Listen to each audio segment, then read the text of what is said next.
original multi-club fan channel. Make sure you're following us now on Spotify and Apple Podcast. The link is in the description below. Hey everyone, and happy new year to you all. The top 6 show is back, and we are back in 2024, people. I hope everyone had a wonderful New Year's Eve and New Year's Day, and we have got a lot to bring to you. But first of all, we are sponsored by BetMGM, the best platform to go and make your bets. And we are also sponsored by and exclusively sponsored by Golden Goals, people. Golden Goals, yes, the free-to-play game on BetMGM, where all you have to do is predict 6 correct scores in a Premier League weekend, and you have a chance to win £2 million, people. £2 million for free for 6 correct scores. I think that's great. You know what I'm saying? I think that's amazing. So go, guys, scan the QR code above my head and go sign up and start playing. You know, like we've got a little leaderboard. I'll show you that later in the stream. I'm doing well, people. I'm doing well. Don's doing well. I don't know about the rest of the people then, but like we're doing okay up here. So we'll show you that, and then we look forward to playing Golden Goals on Thursday, where we will predict the FA Cup games for Golden Goals this weekend as well. But today I'm joined by Nobbins. His Man City are back. We got Monts for Liverpool. He's just chilling. They're just going about their business nicely. Down there we've got Saad, he's licking his wounds over the. Why you gotta say it like that? Why you gotta say it like that, bro? Why you gotta say it like that? It's what you're doing. You got Kate, who went from hating Richarlison to cheering his name on the weekend. I saw it, Kate. I saw the text. And then obviously we got Shameless Don, whose team has won. So he ain't gonna be here chatting about his own team. He will be here chatting about everyone else's, as per usual. But we love it though. Absolutely love it. Come now, guys. Hope you are all good. Happy New Year to all of you people in the chat. And you know what it is. Remember to subscribe to the Football Terrace and also like the video and share this out to all the people not catching. I'm about to say catching the vibes like this was Midnight Vibes. Oi, that is a throwback, boys. That is a throwback, ladies and gentlemen. But yeah, no, make sure people are watching this video. Right. Let's get into this. All right, so Terry is angry. Hey, listen, hey, I'm not going to speculate. I'm not going to speculate where Terry is. Terry is resting, people. He is having a rest. He's got a big 2024 ahead. You know what I'm saying? So he's taking a little bit of rest. He will be back for the Liverpool game later. He's just recharging his batteries after New Year's. You know what I'm saying? Yeah, he is he is okay. So yeah, he's not sacked. Even though that would be very sad if Terry was sacked in 2024. What a way to start the year. Self-inflicted, yes. So definitely self-inflicted rest that he needs right there. But yes. Okay, let's just get it over and done with. I hate these sections because it reflects my team, Man United.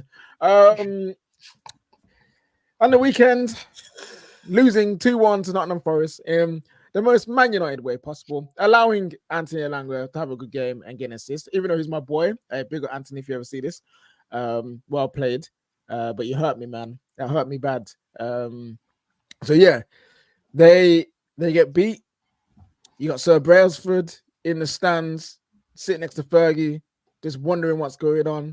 You got the players on the pitch wondering what's going on. And at this point, I'm probably thinking Ten Hag is wondering what's going on because he clearly don't know what he's doing.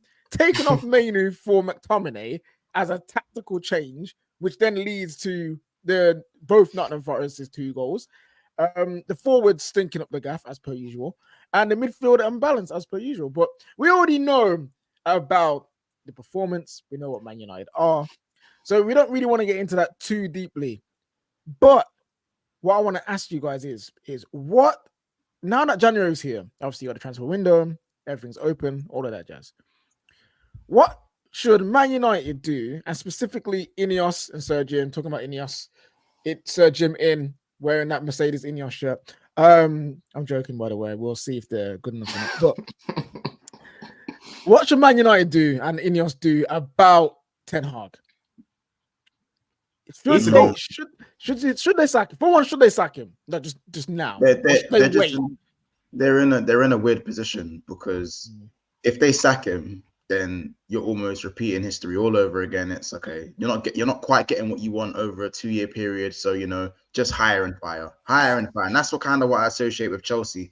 And I think Man United are kind of on that same route. If you really want a project, and I dare I say it, the phasing of Arsenal, like, you guys need to stick with someone for a good 3-4 years, regardless of what happens. But unfortunately, because Man United is such a massive institution, there's almost a certain quota you at least need to be hitting. And Ten Hag's not hitting that at the moment. And because there's even a lack of, there's problems up and down the club, all the fingers are pointing towards Ten Hag. But I still think you need to give a manager even more time to fail. And I think at Manchester United, the first failure, sack him straight away. Do you know what I'm saying? I feel like you're kind of doomed if you do, doomed if you don't. If you get rid of him, people are going to say you didn't give him enough time. If you don't get rid of him, it's like you're driving the club into the ground. He's digging his own grave because of the results week in, week out. So I'm not gonna lie. Whatever you man do, you man are done. I'm not gonna lie. You man are done either way. So the thing is, KJ, yeah. Listen, Monts, I get what you're saying about like the Arsenal thing and that, the whole process thing and that. But that's a completely different situation, yeah. Because with Arteta, when he came in, he had a lot of players to get rid of, first of all, yeah. And even with those players, you could clearly see that there was something happening on the pitch. It's just that these men couldn't do what he wanted them to do. Mustafi, he had Leno in goal, he had David Luiz and that. They had a back five, bro. They had a back five. It wasn't clear. He played back five. Yeah, but that's my point, though. He had to use that back five to try and get something out of these crap players. But you could clearly see that there was a style that he was trying to implement. With Ten Hag, it's the complete opposite. And right now, United fans, they haven't got anything to believe in, bro. Like, how do you expect them to believe in a process when the guy's making basic amateur decisions week after week? 1 week is starting this guy, 1 week is playing this guy out of position, 1 week is, tactics and all of these things. So right now, the fan base, the United fan base, they haven't got the confidence in Ten Hag or the trust in Ten Hag, yeah, for him to warrant staying any longer, right? I know, obviously, with United, they sack managers and the same thing happens because of the Glazers. But end of the day, Ten Hag is still a problem that needs to be you need to get rid of that problem. Do you know what I'm saying? You need to get rid of that problem, bro. Yeah, but if you look at Arsenal, you look at that first season, Arsenal at least had the FA Cup, and you could say Ten Hag had the Carabao Cup, and they both, okay, fair enough. Arteta, I believe, finished 8th in his first season, and then Ten Hag finished 3rd. With Man United, of course, clearly they've gone backwards, but Arteta's team were worse off in their second season than what Ten Hag is doing right now. There are very few positives at Manchester United. One of them is that they're lucky that the standard of the Premier League right now is very jaded. So as you can see, 3 points separate 1st and 5th. So if let's just say Manchester United actually had won just probably 2 or 3 more of the home games that they probably should have won normally, they'd be in the month they'd be where Tottenham are. They'd actually be where Tottenham are if they literally just won a few. And I'm not trying to do the if buts and maybes, but the Premier League quality, no one is far and beyond at the moment. No one in this league looks convincing. So that is the only reason why for Ten Hag, I think there is still a way back. If anyone in the top 7 go on a run of games, let's say 4 wins on the bounce, you are either in that's a gateway to the top 4 or even the top 2, top 3, because everyone's dropping points to everyone at the moment. Maybe not so much Arsenal and Liverpool so far, but you can see that everyone has ups and downs. So I think that if there was like a clear top 4 and it was a massive separation, I'd say, get them out. But I still think there's time. And I think it maybe because I'm not a Man United fan, so I'm probably saying this, but that's why. When Mount, Casemiro, Martinez, and these men are all back, I'm more curious to see how much if we're still seeing these performances when all of these guys are back, then there's nothing more I can say even as a rival fan. Yeah, but Monts, though, this is look, everyone deals with injuries. Every single team here has had injuries to deal with. Yeah, look at Ange. He's managed that situation well. They're only 1 point behind Arsenal with all of those injuries, right? Yeah. What United fans kept telling me is, wait for Luke Shaw to come back. He came back and they still kept losing games. Wait for this guy to come back. When Casemiro's there, you're talking about Casemiro. When he was there, what was Staffy saying? Sell him to Saudi. Sell him to Saudi. He's a big problem. But now you're saying that they need him back. Right, none of our teams, ever have a full squad right now. United right now, they never have a full squad. We never have a full squad. Spurs never have a full squad. So for you to give this guy time because of injuries is a cop-out, bro. Like, that's not good enough. That is not good enough. It's not because of injuries. That's just the reason. I'm saying that I said the standard of the Premier League at the moment, it is still possible to get back where you need to be just by winning 3 games. But Monts, do you know why I can't really hear that with United, yeah? Because even when they beat us, yeah, you went and lost the next game, didn't you, KJ? After you went and beat us, yeah? When they came back from Aston Villa the other day, right? Good performance in the second half, and they lost their next game. So where is the consistency of United? They haven't got any consistency. They haven't shown any level of consistency for you to think, oh, if they get a run of wins, this can happen. Because their wins this season, bro, have been moments. Look at Fulham. They scored in the last minute with Bruno. Look at Sheffield. When they played Brentford.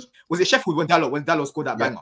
Yeah. You lot have gotten away. And Brentford. Yeah. These lot have gotten away with how they've won the games, right? That is not a sustainable way to keep winning. It's not like they're playing well and then they're grafting out results, yeah?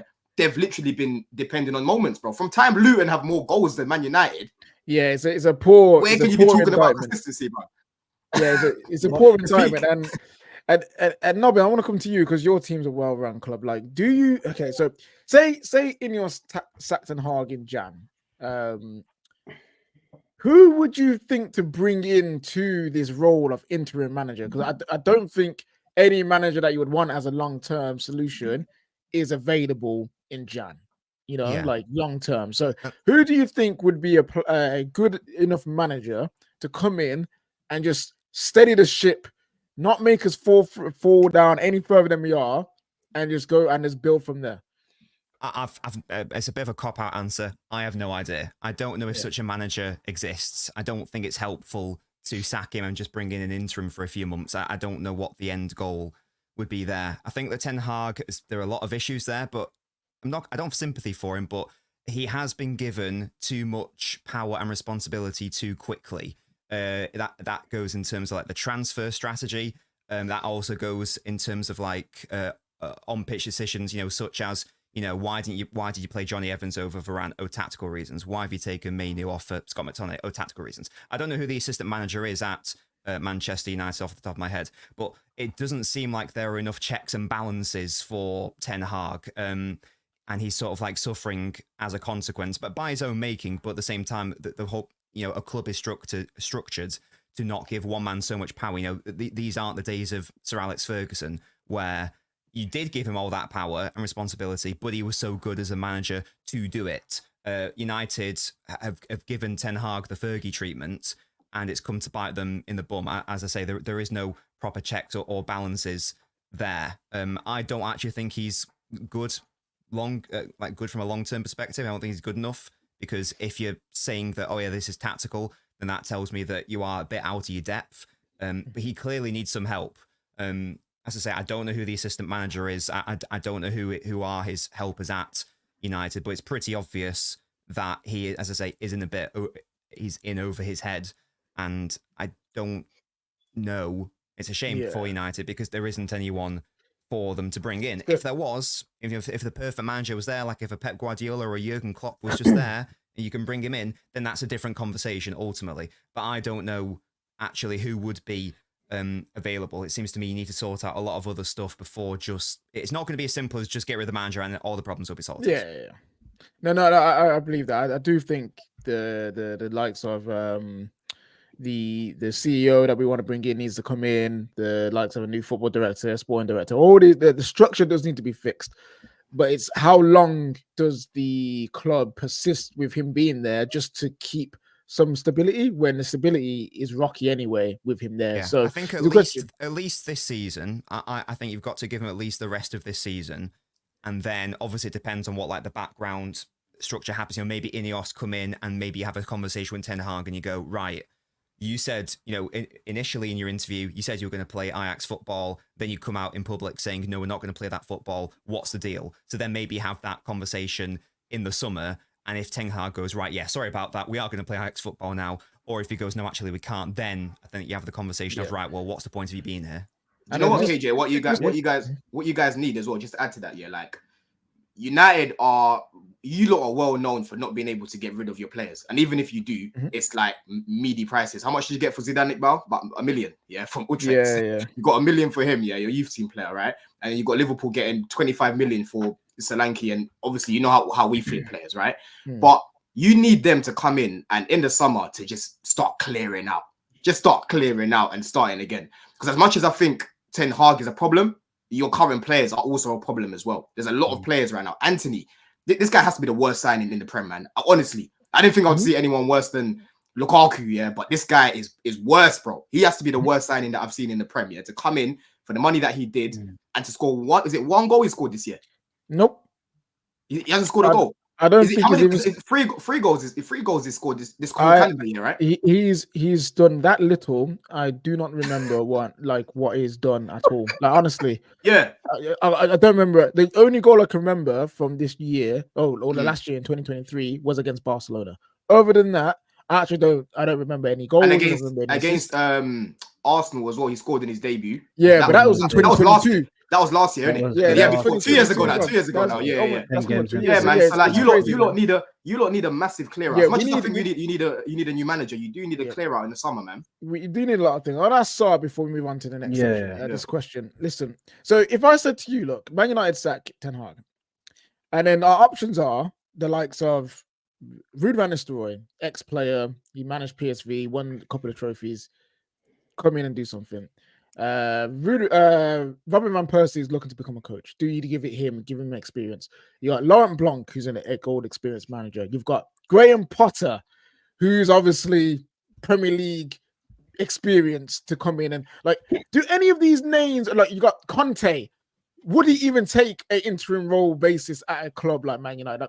Do any of these names that you hear, do any of them fill you with any kind of, that would actually be a good idea to bring? Kate, sell Conte to us. Kate, I think Conte's perfect for you. I honestly do. I think you should bring Conte in. I'm not even, I hope Ten Hag stays because I think he's doing a brilliant job. But if you want a manager to try and get you into the top four and win things quick and then walk away and leave your club in a shambles, but at least you're back up there, Conte's the man to do it. So, that's the only name I can think that you could bring him as sort of an interim coach. Nope. Yeah. I can't lie, I would look at Ruud van Nistelrooy. If out of those options, probably he's the closest one I'd look at. You guys need to do a project. I can't lie. This guy, firstly, Ten Hag needs to be sacked immediately. I'm not even about all of this. Give him time. He needs to be sacked immediately. This guy is the most clueless manager I've ever seen in my life. I'm not even trying to be disrespectful. No, do your thing, man. At this point, bro, I have to say how it is. Anytime he comes to a game, and I said this on Hassan's channel as well, he looks like he does. The Wheel of Fortune. That's how he looks like. He spins that Wheel of Fortune right. Yeah. Counter-attacking play, that's the style of play we're playing today. So what we're going to do is we're going to do that.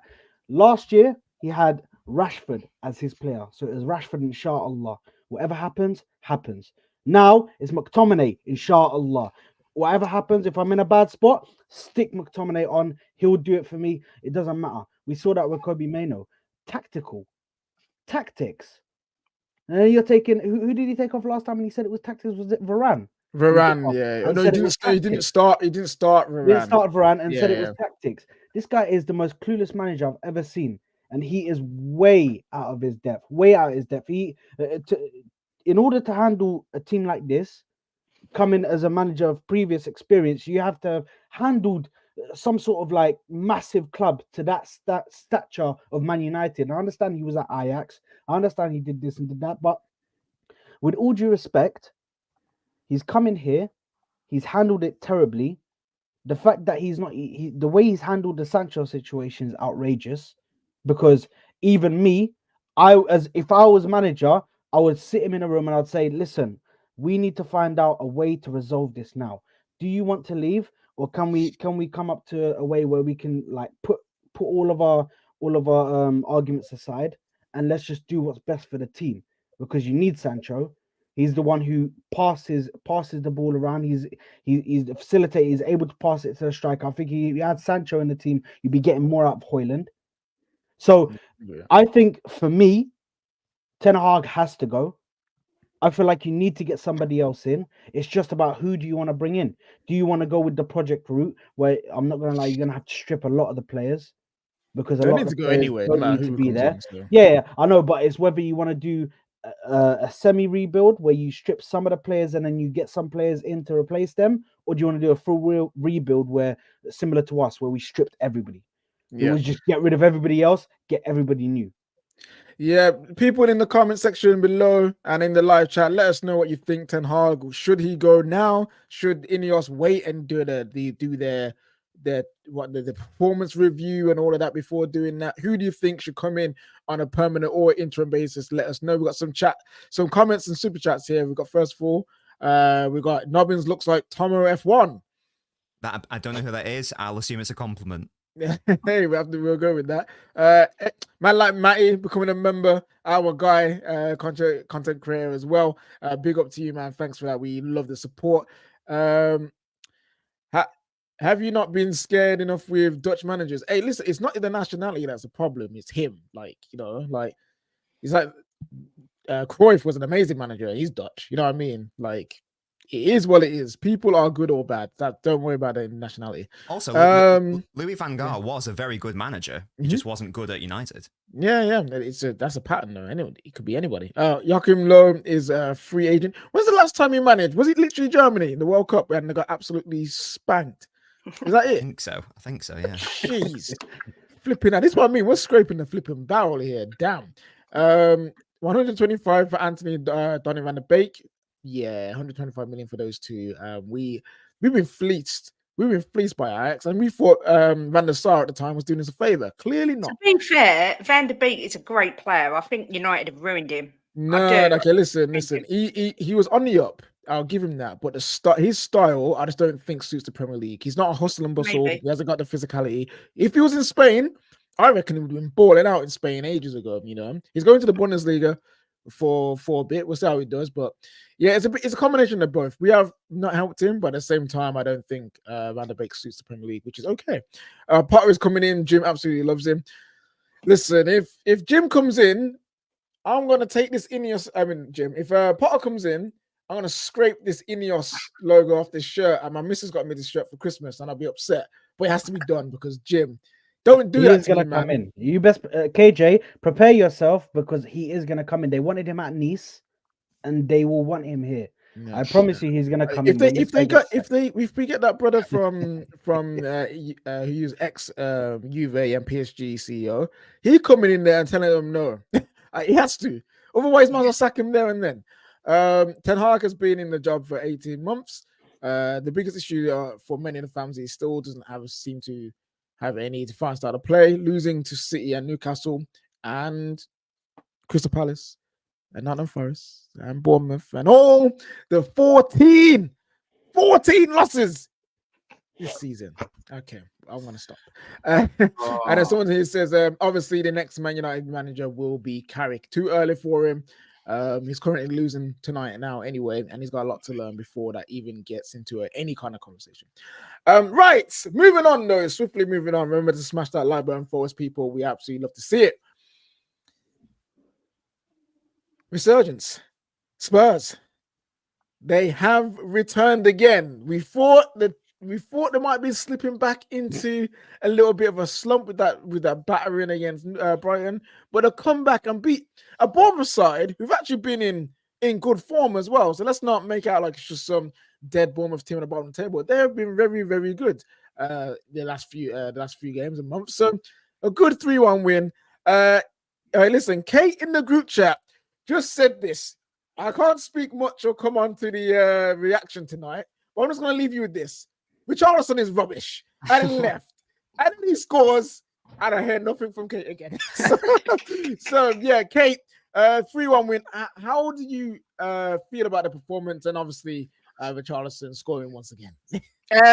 Well, I'd just like to say, you know, I've sat here, I've had people shout at me, tell me that he's imposter Coglu and he's poster no clue. Well, he ain't doing bad, considering that those are great slander names, by the way. Arteta's meant to be this amazing coach, according to Gooners, and we're 1 point behind him, despite having like half of our team out. I think the performance was poor. I didn't see us winning it, to be fair. I thought we was poor the whole game.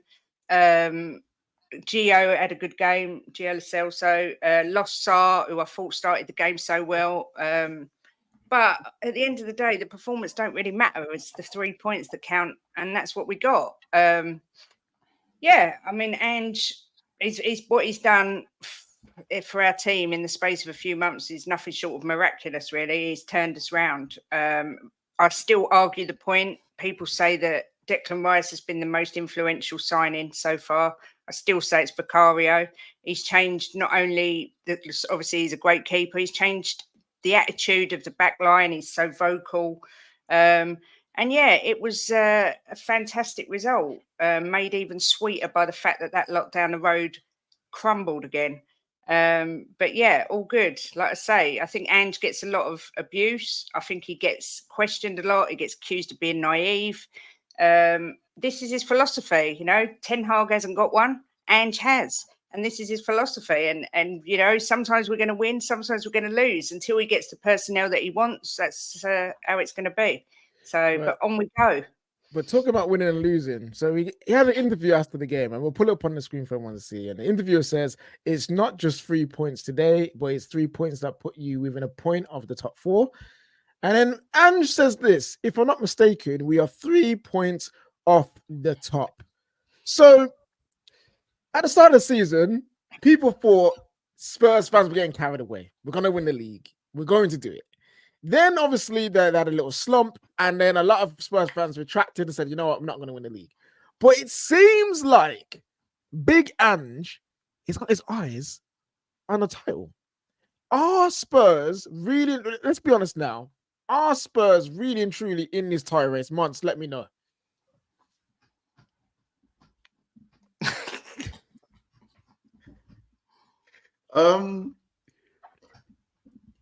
Well, mathematically, yeah, of course, mathematically, yes, but in the long run, I don't think so. What I will say about Spurs is that they are onto something special. We can't, like, if anyone don't think Spurs are on a very steep trajectory right now, you're just in denial, or you're an Arsenal fan. Or a Chelsea fan. That is all it is. At the end of the day, this man has come in, and he's the reason why other teams are looking at their manager sideways. It's Ange's fault. Man are looking at their manager and going, oh, what? So man can come in for what, 4 months, and they already got a style of play. They're playing Emerson Royale and Ben Davis at centre back, and I can still see these men playing out the back. They're still maintaining their style. You know what I'm saying? There's a general base to build off of there, and you got obviously guys like Ten Hag and that who 18 months in the job, but you still ain't seen nothing. Do you know what I'm saying? Obviously, I'm going to take out my team, Liverpool and City, out of the equation, and probably Arsenal as well. But when I say onto something special, I think people are taking it out of context, even in the chat. Tottenham are overachieving as it is. Yeah. However, if you actually watch their games, they'd probably be a little bit disappointed that they're not a little bit further up the league, even though they're overachieving. They probably should have beaten Brighton. If the actual Tottenham turned up in that game, which they never turned up, apart from the last 15 minutes, if they turned up in that game, Tottenham actually could have been, 2 points ahead of Arsenal? Then all of a sudden, they're in the conversation even more than they are now. If with Van de Ven and Maddison to come back, it's scary hours. Because since the start of the season, this is me being 100% honest, since the start of the season, the best team with results and performances combined for me was the Spurs side for the first 10 games of the season. 8 wins, 2 draws. Yeah, that was the best team that I've seen so far in the Premier League. Better than any Arsenal team, better than any Liverpool team, better than any City team in terms of consistency in results and performances. Yeah, and of course, the difference is they don't have a squad. So whoever's coming in off the bench is obviously not good enough. But the fact that they've had all these injuries, and I think for a lot of Spurs fans, it's okay, damage limitation. How long can we last until Maddison, Van de Ven, Romero, when he stops deciding to be a thug, when he stops trying to fight people and stuff like that, when that all stops, it's damage limitation. How long can they last? How long can they stay in and amongst it? And I think they've done very well to stay in the conversation. Now, if they can stay where they are and put together at least a few more results, Maddison and Van de Ven come back, I think they are in the conversation. But I think to go all the way, I think is a bit too much for Spurs. And for them, it's just about trajectory and how long they can go. They already have the basis there. If they back that manager, and again, the players carry on playing for him and they maintain that style, we'll have to wait and see. There's obviously going to be, as I said, there's obviously going to be up and downs because the squad isn't good enough. But I generally think they can be in a title race, but I wouldn't have them as title favourites by any stretch. But what they're doing for me, they're in a better position than a lot of football clubs. Obviously, probably bar maybe the top 2 or 3. Nobbies, let me ask you a question. Yeah, like obviously the FA Cup starts this month. Do you think Spurs can go on and win the FA Cup? Like, what do you think Spurs need to go and do to like go on and win a trophy? Because I don't think they're going to have enough to win the league. I think mentality will play a big part. We haven't got any evidence of these set of players or even Spurs in my lifetime winning the league, to be honest. So what do you think they need to do to like go out there and maybe even, go out and win the FA Cup at least? I mean, cup competitions are hard because, anyone can beat anyone on any given day, and it's basically a lottery, like an ultimate game. So, well, a lottery for most teams, but when you've got brown envelopes and heated balls, then you're gonna have a good way to the shameless. Just on Spurs, like generally, I think that a very exciting project. I think you're a Spurs fan, you've got to be happy. Like given like the cloud that sort of surrounded Spurs, post Pochettino, then Mourinho and Conte. So this is a lovely time to be a Spurs fan. I think it's probably 1 season, maybe 2 seasons too soon for them to be genuine title contenders. But I think the good thing is there are very obvious deficiencies in the Spurs team, but the good thing is they're obvious, so therefore it's easy to fix them. It's not like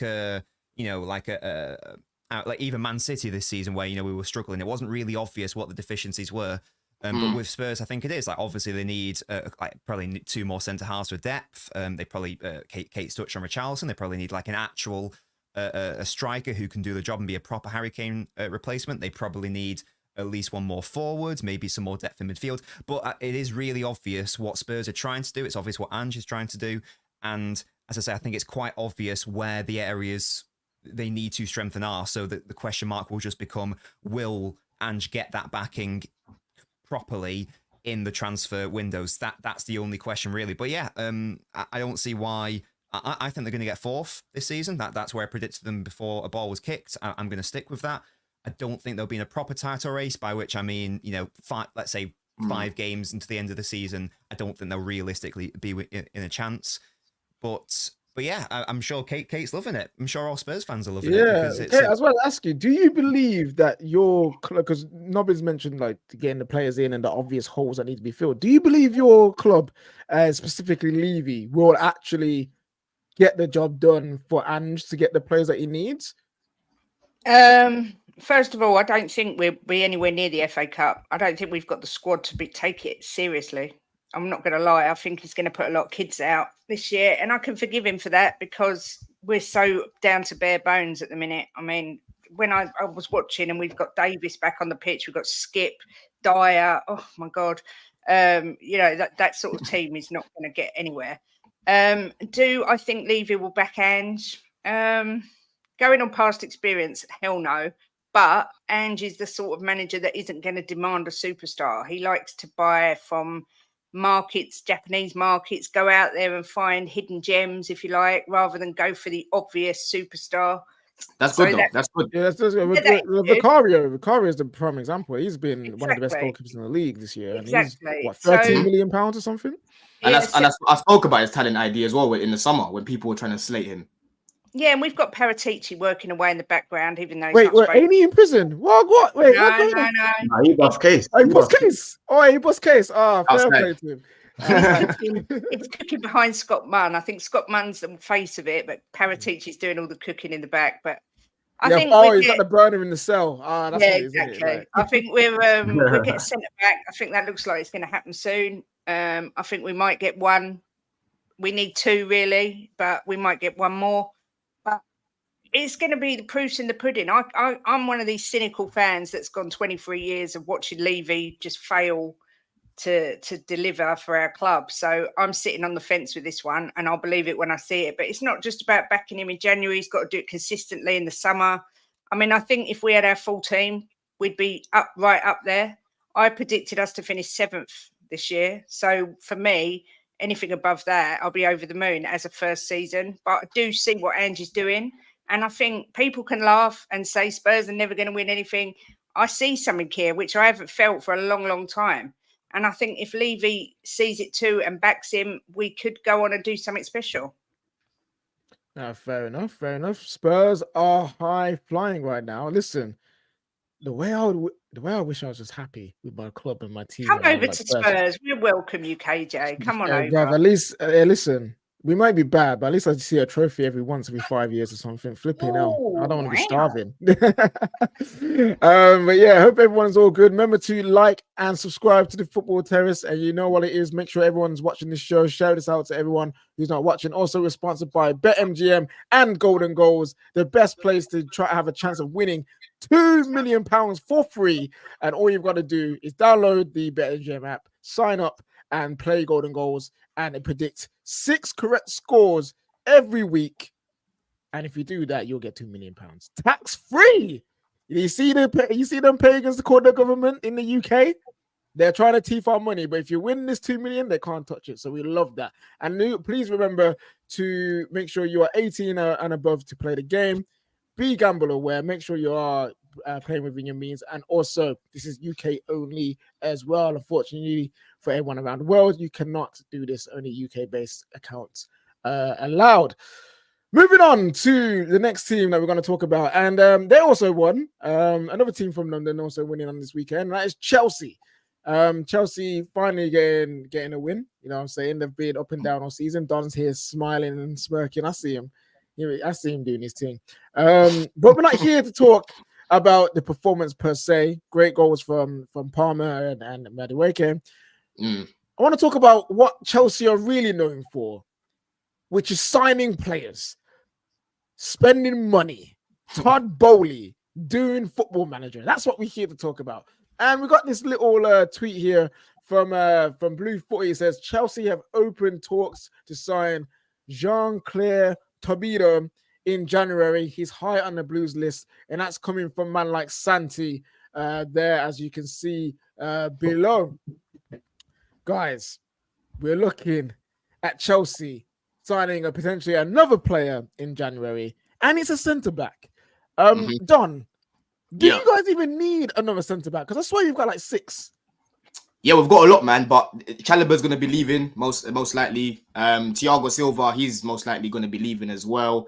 It looks like we're not going to give him a new contract. And then you potentially have, obviously, Fofana's going to come back, but he's injury-prone, man. So we need the numbers. They're being proactive right now. They're being proactive, and I like it. I like it, man, because end of the day, for me, Disasi, as good as he's been this season, I see him more as a squad player. Again, I really rate Fofana, but you just can't trust his fitness. We don't know what Fofana's going to come back. He had 2 knee surgeries or whatever it was, at the start of the season, and he could just get injured again. So with the centre backs that are potentially going to leave, this makes sense, man. They're being proactive. Yeah, Sarge, when you see this link for Chelsea as a rival, are you sitting there confused, or do you respect the fact that they're still trying to make something happen within their team, even though they've spent over £1 billion already? Listen, when Don explains it, then yeah, they kind of do need centre backs just to have the backups and stuff like that, just to have the squad for it. But I would have thought they would have gone for a striker. I'd have thought that would have been at the top of their list to get a striker in. Obviously, Nkuku's come in, but he's not going to be straight away scoring like crazy. But you would say they need a striker. If you said at the moment Chelsea need a position, they need a striker at the moment. I thought they'd have been for Toney, for Osimhen. So, yeah, I'm. To be honest, I thought that they'd be going for a striker, but they're going for a centre back. It looks like they're looking at squad depth at the moment. That's just one position though. Like we don't know. Again, like with the main striker, we're looking at Osimhen. We're going to be looking at him for the summer, 110%. You guys ain't going to get Toney in January either, because apparently he's going to sign a new contract in that year. We'll talk about that later. Yeah, we'll talk about that later in it. But it's going to be hard to get the striker that we want in January. For me, I still think we need some firepower up there, because I can't be dealing with Broja anymore. He needs to go in January, by the way. Like, the guy just doesn't look the same. I liked him before the injury, but we've got too many players that I need to be patient over, and I can't be patient with him and Jackson at the same time. Do you know what I mean? I need a bagsman. I don't know who they're going to go for in January if we do go and get a striker, maybe like on a short-term deal or something. I don't know. But this is just one of many positions we'll be looking at, Sard. Like, we're not, this isn't the priority. It's just it's a position that we've been looking at for a minute now. Here's a quick question to you, Don. Yeah. Jackson, Nico Jackson. Would you say he's been played in the wrong position? Would you say he's been played in the wrong position? Would you have preferred him maybe on the wings, trying to create more instead of actually being in the middle? Would you say that's something? I wouldn't say, I wouldn't say he's been played. I wouldn't say he's been played out of position because, like, end of the day, I know he started off as a winger, but he has done okay up front. I know his finishing hasn't been great. He can improve. He's young, innit? End of the day, but he's got 7 goals. He's got 2 assists, and there's been certain games where he's had a good game where his link-up's been really good. Like even against Luton the other day, you know, he was good at that. And we've seen the past few games where he's played on the left, he looks okay. But then if you play him there, that's going to stop the development of guys like Mudryk. Where's Mudryk going to get the game time from? Do you know what I'm saying? So he had to play up top because we literally haven't got a striker. And he's the closest person in the squad that can play up there, innit? Him and Broja. And he's looked a lot better than Broja. I'm telling you, Broja's tired, bruv. He's finished. We got to get him out in January, man. We got to get him out in January. Your Monts. A question: if you're a Chelsea, you're not a Chelsea fan, you're a Liverpool fan. But if you were a Chelsea fan, what would you rather your club do? Chelsea do in the January? Get a centre back like they're linked with the Tobido, or try and get a striker, or even maybe a goal scoring winger or something to help that attack. You're on mute, bro. Sorry, if I was a Chelsea fan, then what I'd realize is how much money these guys love to spend. I'd be screaming both because, you know, not everyone I'll be screaming both. But if I had to choose, I'll probably go for a defender. Chelsea have actually scored a decent amount of goals this season. This misconception that they don't score goals is it's a farce. They do score goals, but they just miss a lot of opportunities as well. So they do create chances. I think the issue is their defense, and no one talks about it. No one speaks about it. The only good defender in that team is Thiago Silva and Malo Gusto. I'm not going to talk about Reece James because he don't play. Everyone else in that defense, for me, average or below. But Yashile? Or again, hasn't been available enough. Fofana hasn't been available enough. Cucurella, might as well call him Cucurella, not good enough. Colwill played out of position. Again, average, has a lot to learn. Thiago Silva's 40, has cataracts. I don't know. He's washed. But I feel like he's still of a decent level. By the way, Monts has a silver agenda, by the way. I don't have a silver agenda. He's got an agenda on Thiago Silva. You man just hang on to this Thiago Silva's elite thing. He's 40. Let him retire, bro. He's 40. But he's still been performing at a high world-class level, even at this age, bro. A world-class level now. Bro, last season, hold on. Silva, no, this season he's dropped down a level this season. That's my point. That's my point. He's been good this season, yeah. Like overall, he's made individual mistakes, yeah, but he's been mixed. He's been mixed, put it that way. Because our defense, like you've said, have been shaky in many performances. He needs to be in a back three with a centre back to his left and a centre back to his right. He doesn't, bro. We've literally played. Hold on, we've literally played 4 at the back the whole season, yeah. And look where you are, bro. We're not losing. We're not a majority of the season, yeah. At the start, it was our attack that was the problem. We kept missing chances, and then we got to that period of the season, yeah, where our defense started leaking many goals. Like you said, we scored. We conceded 4 against Man City. Conceded 4 against Newcastle. So you're right. It's been a mixed season, bro. But overall, Thiago Silva this season, he's been good. He's been good. I'll be real. He's been good. He hasn't been crap. He's been good. I didn't say he's been crap, but he's dropped down a level. So he has. The man need to stop calling him world class. Stop anything to do with his game apart from his reading the game. Stop telling me elite. Stop associating the word elite with Thiago Silva. Stop it. We are now in 2024, and you need to look forward. Putting anything on him and talking about how he's not going to take you forward. B, he's barely, I wouldn't even say he's top 5 centre backs in the league anymore. Your defense is an issue, and guess what? You have a 6 in front of you who costs 115 of the Queen's finest pounds, bro. So he has protection. He's protected all the time. Yet you don't put him on this pedestal. Let it go. What Chelsea's it is, I don't think you're watching us enough. I am. Chelsea's defense is bang average. Everyone will state Enzo Fernandez. People won't talk about Caicedo. Oh, he ain't moved the needle and he's cost as much money as he has. He ain't moved no needles. And I'm not saying, and again, and I'm not saying he's been horrible. I'm not saying he's been bad. But that price tag, he ain't paid back even a third of that price tag with these bang average performances. He's not moving the needle. Do you know what moves the needle? Declan Rice. That is moving the needle to a team that's already good. Monts, where have you been the past month? You man are crap, and he doesn't stand out. So so do you know what you pay 150 million pounds for? Something that stands out. And he don't stand out. Where have you? Hold on. And again, that's the energy that's shown for Enzo Fernandez, because he don't stand out because he costs so much money. You overpaid for Enzo Fernandez. Everyone knows why he cost that much. Caicedo was not overpaid for. That is a price that you man paid, and he's been in the Premier League. Caicedo was overpaid. We did overpay for Caicedo. Way overpaid. We way overpaid for Caicedo. We had to. All right. Okay, fair enough. That's what we want to say. My point is that your defense, you need another centre back, because what you have in your defensive back line is not good enough. As I said, unless the name is Malo Gusto and Thiago Silva, the rest of them either aren't available or aren't good enough or can't string a consistent amount of good performances together. And the goalkeeper, don't get me started about your two goalkeepers. Come on, man. So like, you need a defense. Like the Chelsea fans in the chat can cry, but when Gallagher's your best midfielder, that's or no disrespect. I think Cole Palmer is an excellent footballer. He's an excellent footballer at a young age. But when he's your talisman, that is the problem at Chelsea Football Club. A big institution like Chelsea, and Cole Palmer is your best player. That is a massive problem. So again, go get you man a defender. Go get two defenders. I hear all of that, because at the end of the day, listen, for me, ideally, start of the season, I said, listen, I want to see Fofana and Badiashile. Yeah, that would be my defensive pairing, or Levi Colwell.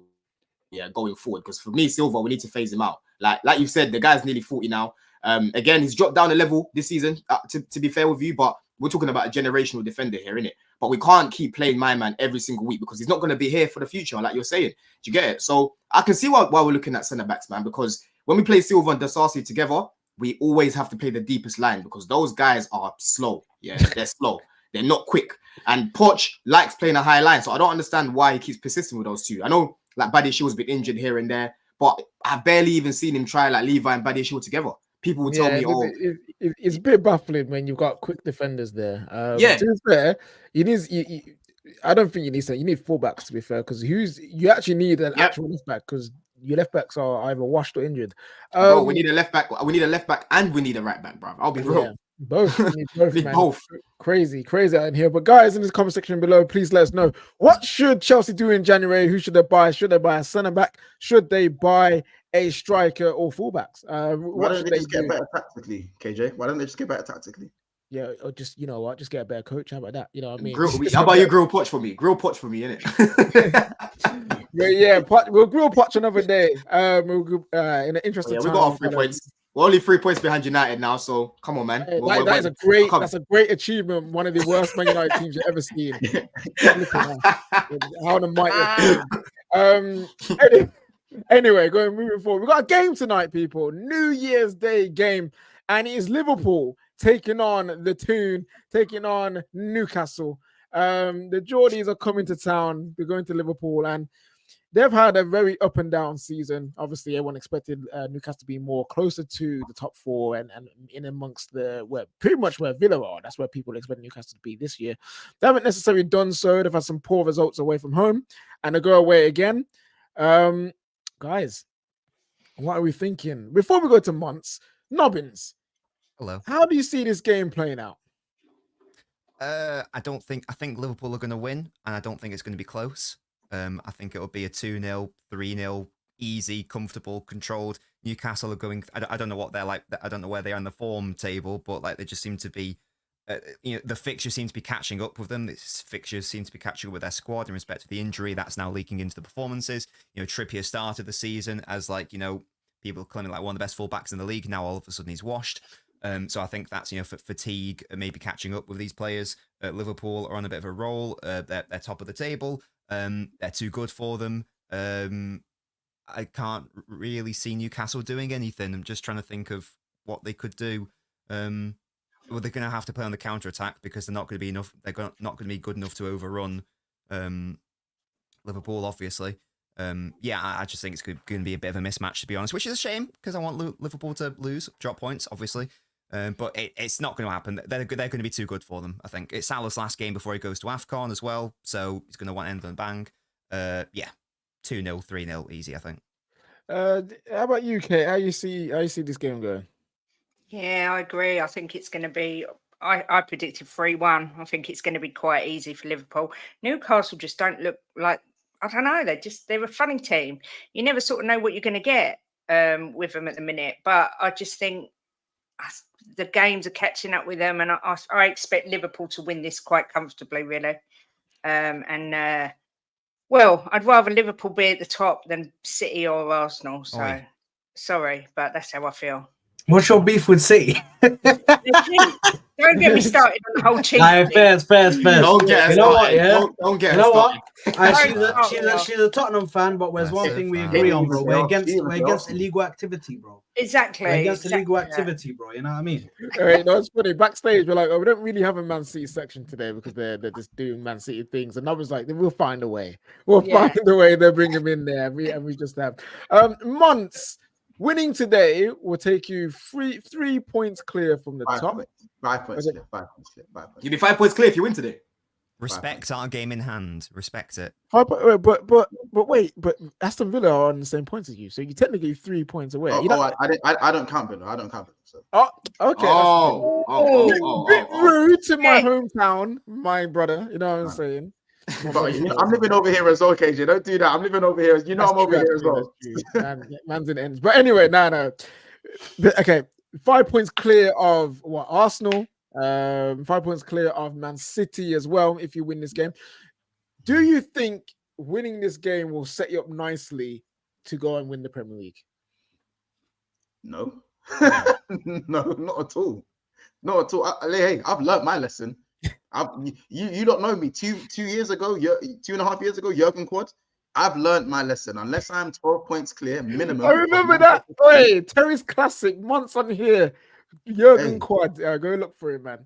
Listen, guys, I'll be real. Listen, I said the standard of the Premier League right now is very much here, there, everywhere. As I said, Aston Villa are there on 42 points. You know what I'm saying? Aston Villa are there. Tottenham are there. City are there. Arsenal are there.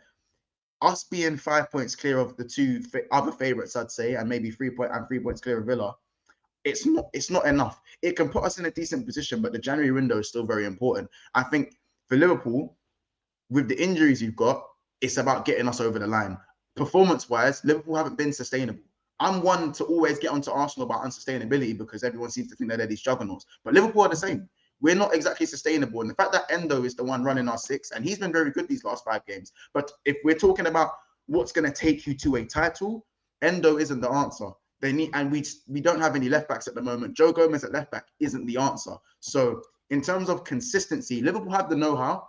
Trent is going to be there. I do worry about Salah's obviously going to AFCON and maybe missing a couple of games. But I feel like what Liverpool need to do is just kind of get over the line and get the results. Because for me, get as far away as Manchester City as you can. Yeah, you see KDB, he applied VO5, and not just any VO5 to his hair. He applied the VO5 stronghold. Do you know what that means? That means you're running and the wind ain't moving. Your hair don't move in the wind. I've never seen KDB do his hair in the 11 years I've watched this man play football. So when this man returns, and so does Haaland, we all know what's coming. We all know what's going to happen. So you think 5 points will be enough? No, it won't. And they have a game in hand anyway. So for me, we just need to keep winning our games. Newcastle's going to be a tricky game. It always is. We probably might concede the first goal because we always do. But I still think we should win this game comfortably. It is at Anfield. Liverpool, for me, I think Jurgen Klopp hasn't been given enough credit at certain points because, you know, we've lost 1 game in 29 games. And that game, unfortunately, was the one game I've actually been to in a while at Tottenham, unfortunately. And we all know why we lost that game. You know what I'm saying? So I feel like with what we've got and what we're doing exceptionally well. We're at Anfield, so we can't not ever be the favourite. So I think it should be a really comfortable game. I think Salah needs to go back to putting up his numbers. And I think Jota being back, Lord, I've missed that guy. We've needed him to just not dilly-dally in front of goal. We needed him against Man United, Cage. I'm pretty sure you'd agree with that. We needed him against Arsenal as well because he's a bit of an Arsenal bully. And yeah, so obviously I'm not going to keep droning on about it, but I feel like in terms of the title race, I definitely think we'll be there. We will be there. Absolutely, we'll be there. But to go and win it, I still believe we're not the favourites to win it. I don't think we have enough in our squad to go all the way. But we've seen stranger things happen in football, man. Oh, I'm hearing Endo's now turned into the Caicedo from Brighton, the Caicedo that your manager wanted, and you know. Oh well, I can give you one example. That Endo performance against Arsenal was better than any Caicedo performance I've seen this season because he plays like he runs in timber. Well, you haven't seen enough then, because the past month, the past month and a half, Caicedo, the Caicedo I've been watching is the Caicedo that I was seeing at Brighton. Yeah, you've got a man the other day against Luton. Yeah, I don't want to talk about Chelsea, but let me just land this point because your slander. You see, this is what they do. They start moving goalposts. They start moving goalposts. So basically, performances only count against the top six. They only count against. I didn't say they don't. But when Ross Barkley was the best player on the pitch against the Declan Rice that you wanted to speak about, 100 and whatever million, best signing of the season so far. Ross Blood Clot Barkley. Rice won the game though. Rice won the game for them. He won the game for them, but he was the best midfielder on the pitch. Who was the best midfielder on the pitch that day? That goal don't change. That goal don't change Ross Barkley's performance. That goal don't change Ross Barkley's performance. But anyway, the point that I'm making is that you lot have been bigging up Endo. Yeah. Do you think that you still need to go in the market and go buy a DM? That's the first thing I just told you. The first thing I said was, if you want to go win a league, Endo is not the answer. Is he capable of a good performance? He was excellent against Arsenal and he was good against Manchester United as well. But he's not going to take us to no title. So when you're talking to me about Caicedo and the first performance you want to name is the one at Luton, I don't want to hear it. I just gave a recent one. Yeah. I said the recent month and a half. Recent month and a half. And to be fair, I don't want to hear it. Yeah, and Endo is off to the Asian Games as well, I think, and then also you got Salah obviously going AFCON. Right. So they Liverpool actually have no choice but to go and sign under the DM in January. If they don't, I think there should be riots. But talking about riots, guys, we're gonna be moving on to the big talking point from the weekend. We love to see it. Before we do, though, we've got some comments here.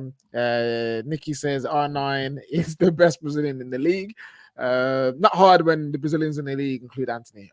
So there is that. With the manager, yes, never rule out these owners to just chuck it all away. And it's an instant, never built on Redknapp and destroyed 5 years of Poch built in Poch built in one summer. So yeah, that's the Spurs fan being worried about what Levy will do to Spurs. Super chat here goes Roman 8/9 out of 10 to Bowley 1 or 2 out of 10 owner.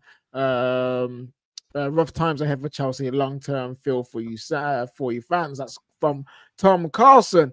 And we got a special guest in the house, apparently. Man like Hussam. He is here. He says, put a price on Nobbins' head, and I'm super chatting him off the stream. Nobbins, how much you think you're worth, bro? How much you think you're worth to get you off stream? I am a priceless asset. So nothing that Hussam super chats will deter me from into these shows. Well, it's a good thing I'm the host and control the show. Hussam, £100. £100 and he's gone. Not give in to these fraudsters' demands, man. We'll see, man. We'll say big up Hussam as well. I'll be happy to see your show on Don't pick Friday. up Hussam. Don't pick up Hussam. And I got him, man. He's one of the brethren. Sam's here for the side cooking. He's here for the side cooking. That's what he's here for. Yeah, well, talking about cooking, hey. That's what I'm here for. You guys smell that? My favorite part. You're smelling that. Smells like something on the grill. You know what I'm saying? Something's cooking right now, guys. It's time to get into what you've been waiting for. Let me see the super chat first. Someone makes a valid point against Don. Don, you haven't been watching. It's so true. Someone asked Don why Chelsea are bad. Don, we're getting Toney in January. Okay. Bro, Monts has had an agenda on Thiago. If you know Monts, you know he's had an agenda on Silva for time. And he's had an agenda on Caicedo, and Lavia is going to get it as well because Liverpool obviously tried to get them and that didn't happen. So, yeah. Lavia is better than Caicedo, by the way. So, I know what you're talking about. Here we go, guys. Here we go. I don't know who to go to first. I know Don and Monts probably want to go from enemies to friends now to do a double team, tag team, WWE style. You know what I'm saying? Pause. All right. Hey, Don. Start chefing, man. And when you're ready, hand me the pot. When you're ready. But before we'll let it simmer though, let it marinate before we pull it on the grill properly. Sad, my friend, my brother. Listen, Arsenal, back to back defeats in the Premier League, and the fan base are in a place that I haven't seen them in a while. They are shook. They are very shook, and there are people now speaking about it's over, now saying the players aren't good enough, now saying players are overrated, that Arteta is not the man after saying for the last 2 years that he is the man to win the Premier League. He's no longer the man to win the Premier League. So before we go into some questions I have about Arsenal, including Ivan Toney, where are you right now? How are you feeling? Where's your mind at with Arsenal right now? Considering that this is supposed to be your year. I was hoping it was your year. Well, listen, I think if the question you're asking is am I Arteta out? Nah, I'm not Arteta out. Nah. But yeah, listen, I've seen the fan base do a whole 180, bro. Everybody is literally Arteta out now. Wherever he's turned, Arteta out. Listen, he's made mistakes, man. And if there's one thing you know about Arteta, he's a very stubborn manager. So he'll do what he thinks is right, even though it's not right. Kai Havertz, if I'm talking, I'll quickly talk about the game, and then I'll speak about where we are at the moment as a club. So the game was poor from us. Probably the worst game, the most boring game I've ever seen in the last 3-4 years. From the club and from the players, absolutely shambolic and complacent from Martinelli, Havertz, that left side as a whole. Kivio at left back, I was panicking when I first saw that. When I first saw the starting lineup and I saw Kivio at left back, I was panicking. Surprisingly, he wasn't as bad as the other fullback on the other side, Mr. Ben White, who was absolutely dogs in that game. Absolutely dogs. Saka. Apparently he's been playing with an injury. John Cross came out talking about injuries and that. Just like clockwork, man. Just like clockwork. Done. This stuff will always come out, bro. Anytime somebody's playing bad now, of course, they're saying to me that it's an injury. I don't know how an injury can make. I said this yesterday, but I don't know how an injury can make you go from having defensive awareness and being defensively sound to not being able to not even being able to read where the runner's going. This guy goes into the midfield and lets Robinson run around him and go in to cross a ball. How does an injury stop you from reading the game like that? When that's not what he was doing last season. Last season he was playing very well in the right back position. For me, it's very simple. He's a centre back. He's a centre back. Let's face it. He's not the right back. Centre back when he first played there as well. Yes, but he is a centre back because he thinks like a centre back. That's what it is. He thinks like a centre back. He might have had a moment, a purple patch where he played very well at right back, but I don't think he's the guy at right back. Tomiyasu comes on. Tomiyasu plays in right back, and you can see already he looks much better. He's going and helping Saka with the overlapping runs. He's there for the extra pass. If he needs a pass and then he can get it back to him, he's there. Ben White isn't offering that. Ben White passes the ball to the midfield. Odegaard passes it to Saka. Ben White stands there and just looks at him. Havertz yesterday was absolutely shambolic, a ghost. When he doesn't score, he offers absolutely nothing on the pitch.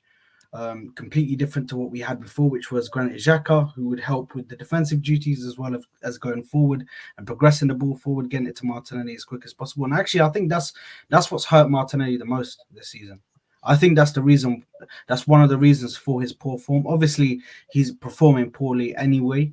Even when he gets the ball in the box, he's still performing poor because he should put the chances away.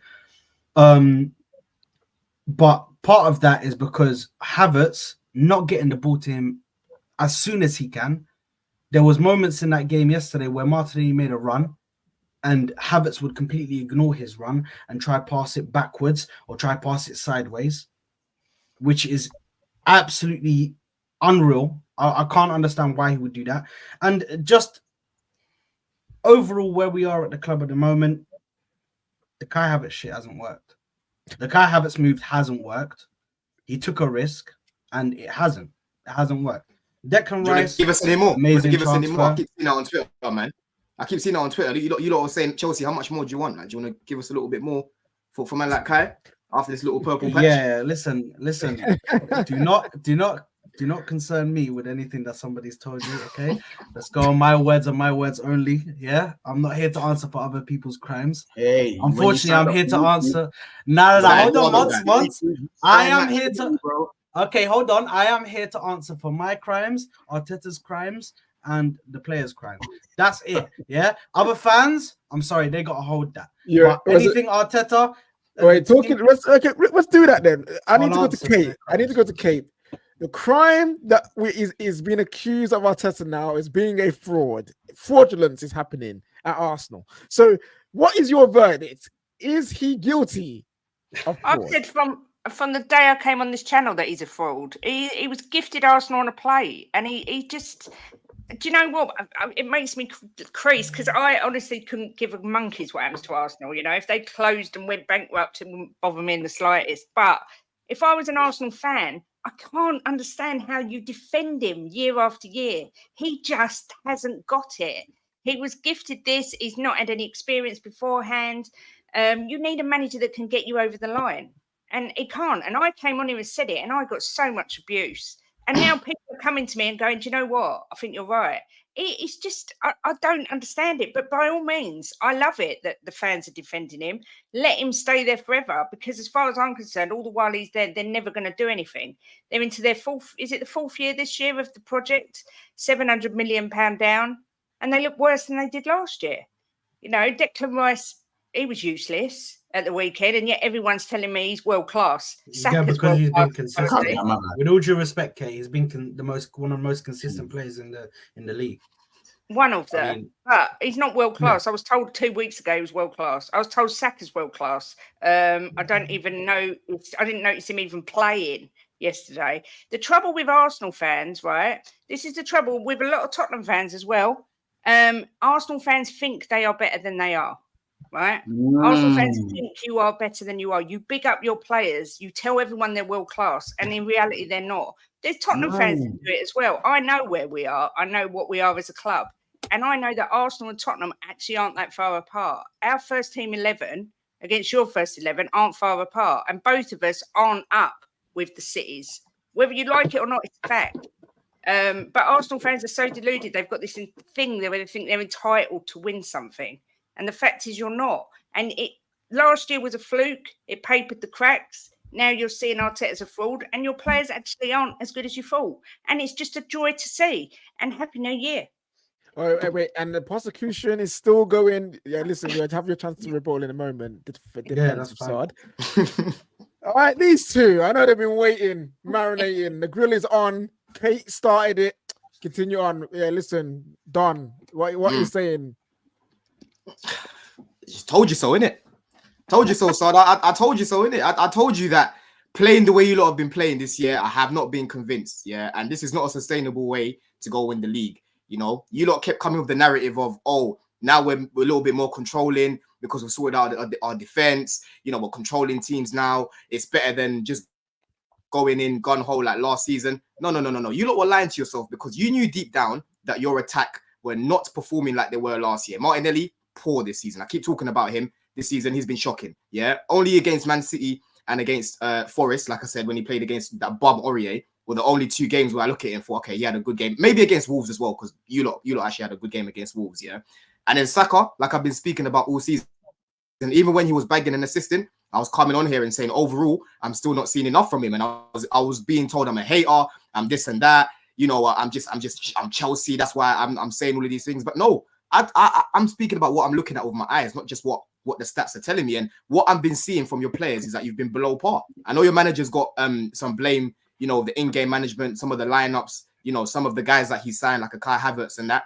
But the main thing this season is that you lot need to leave with something, right? If you regress after spending all this money and bringing in Declan Rice, who you lot are saying is the best signing this summer, you go on and you don't even you end up in the top 4 scrap and you don't win anything. I'm sorry, he's got to go. He's got to go after that, because one of the main things that I spoke about in the summer is Arteta's been backed again. He's got the players. Obviously, the players need to perform, but I'm looking at him a lot this year. And in the Champions League in Europe, he's bottled a lot. Like Kate said, you know, in the league, you know, he bottled top 4 that time when Spurs got it over you guys. So there's a lot of things that you guys need to wake up and smell the reality of the situation. You're not as good as what you think you are. You're really not. And even after you beat us, I went out and tweeted it, bruv. I said, I've never been so sure that Arsenal aren't going to win the league, right? After that performance, because for a team that's been put together for what, 3-4 months, to go and play like that against a team that has been together for what, however many years it's been now, right? With a complete squad pretty much. To me, I was like, yeah, these guys are not the real deal. You're really not the real deal, man. You haven't really got any winners in your team.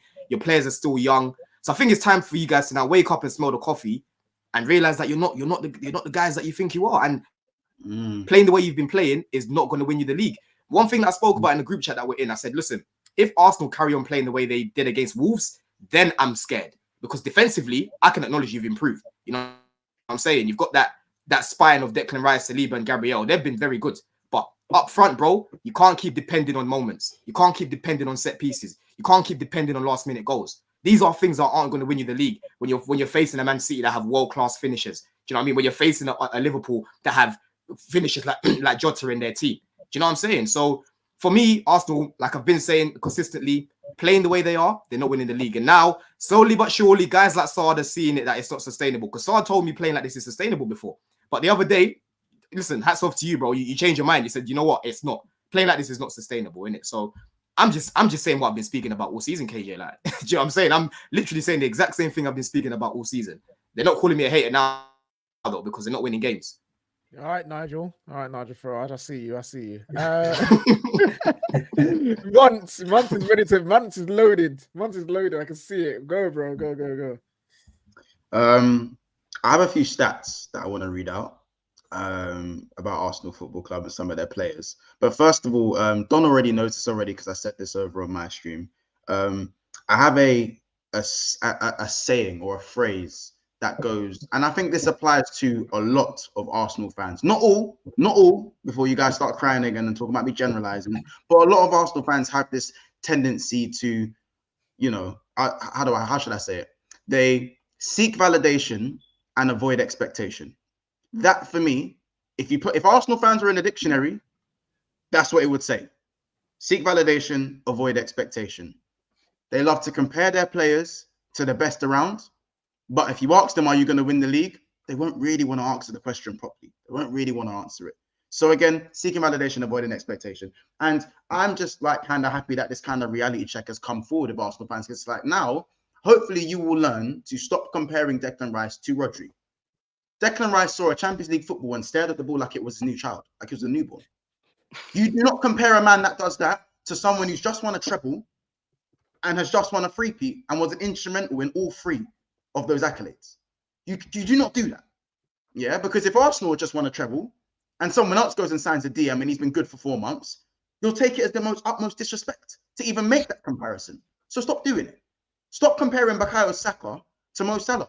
He has 3 away goals in 2023 or something like that. No. It's like 28 games and 3 away goals. Yeah. Mo Salah could do that. He's got 3, bro. 3. You know how bad that is. Gabriel, and also, everyone talks about Saka's goal scoring. He has 4 goals in open play this season. Saka's not even better than Jared Bowen right now. He's never been better than him. Bowen's better than him, bro. Bowen's better than him. Listen, Bowen's better than Bukayo Saka. Bro, Saka is an unbelievable player. But stop running the world-class team. He sits with Cole Palmer, Foden, and them, man. He sits with them, man, innit? And that's not even slate on Foden, because I think Foden has world-class moments as well. But stop calling him world-class and comparing him to the best around. Stop it. Because he's not putting in performances. He's running out of ideas. If he's not doing a 1-2 with Odegaard, I don't know what he's doing. And Martinelli. Now, let me give you guys a stat for Martinelli. There are 77 players in the Premier League with more goals than Martinelli. Does anyone know who Wilson Odbert is? Who's that? He has more goals than Martinelli. Who's he play for? He plays for Burnley. Yeah, it sounds like it. Yeah. Zeki Amdouni. Maybe I butchered his name. Oh, he's a Burnley player as well. He's a Burnley Burnley player, player. 3 goals. Joshua Brownhill, more goals. Alejandro Garnacho, not even a regular starter from the start of the season, apart from the opening game. Luis Diaz, who I say has been horrible for Liverpool, has more goals. Solly March doesn't even play, has more goals. There are about 7 or 8 players who've had surgery and have more goals than Martinelli. Marcus Rashford, the man, the man who has fired the most blanks this season. Marcus Rashford, the most criticized winger for Manchester United, has more goals than Martinelli, the star boy, Oliver McBurney, Abdoulaye Doucouré, doubles his goal. Willian, because guess what? Willian came in at left wing, and you know how Arsenal fans think about Willian. You know what them man think about Willian. Lyle fucking Foster. I could do more. I can do more with the names, but I'll stop there. Add Mudryk to that as well. Add Mudryk to that as well. I even throw Mudryk in there. If you want me to throw Mudryk, you can throw Mudryk in there as well. Yeah. Why not? One other stat. Conor Gallagher has more Premier League assists than Martin Odegaard. I'm gonna say it one more time so everyone can hear what I'm about to say. Conor Gallagher, Draco Malfoy himself, has more assists than Martin Hair Flick Odegaard. Now, I wouldn't be coming up with all these stats and have so much energy for Arsenal if they weren't depicted to be such Premier League juggernauts this season. Arsenal fans were very consistent in their opinion that, you know what, we're now controlling games. We're controlling games, and, you know, we might not be scoring as many goals, but our goals are more spread throughout the team, and this is what's going to help us win a title. Well, I'm sorry, if Saka has 4 open play goals, Gabriel Jesus has half the goals of Richarlison, the most hated striker around, and Martinelli has 2 goals in the Premier League in 17 matches. I don't think that's a good enough sacrifice to control games. What are you controlling? What are you controlling exactly? You lie 6th in the table for completed passes in the Premier League behind Brighton, Chelsea, Liverpool, Man City, and Spurs. So what exactly are you controlling? It's side-to-side passing. Stop forcing comparisons. Why do you guys force the Kai Havertz to Szoboszlai stuff? Why do you do it? Why do you do it? Szoboszlai has not played well for the last 5-6 games. I could admit that, but don't force a comparison for someone who plays well for 4 games. Do you know what Liverpool fans do with Endo? You see when Endo plays a forward pass, we're like, oh, that's my 6. That's my DM. That's what we do. You know why? Because the level's here. The level is here. We know he is limited. When Kai Havertz does something that Odegaard does 10 times a game, Odegaard will just do crazy things in the game. 10 times a game will do it. Let Havertz do it once. These guys will start shaking their bums violently. Word to Deji. They do the mad thing. Do you know why? Because the level for Kai Havertz is down here. So anything he does it's inflated. It's inflated. So, you know, I don't really know what else I need to say for Arsenal fans to realize you're not that difficult. You're not that different, from Liverpool Football Club. It's not sustainable what my club is doing. It's not sustainable what you lot are doing. And you lot can tell me I'm not rattled. This is called a reality check. You lot might not want to hear it, but it is what it is. One tried to tell you guys weeks ago because it's a Chelsea fan. You lot didn't want to hear it. So now, from above you in the table, now I'm gonna tell you lot. Monts, what do you think of a man like William? Is it William? William at the back, yeah. William Saliba. What do you think of his recent Saliva. Now, again, Man says saliva. That is another comparison that I don't like. Stop comparing him to Virgil van Dijk. It's all these comparisons. Again, seek validation, avoid expectation. Note it down, put it on a t-shirt, put it on a mug. I'm telling you, that is what these guys associate with themselves with. Because Saliba is a brilliant defender, but just let him be a brilliant defender. You don't have to compare him to the best around. You guys have the best defensive partnership in the league. I hear that all the time. You have the best informed DM in the league in Rice Spice. I hear it all the time. But unfortunately, if you guys have this holy trinity in front of your goalkeeper, why am I seeing what I'm seeing? Why am I seeing what I'm seeing? Because we can't score goals, Monts. That's why it is.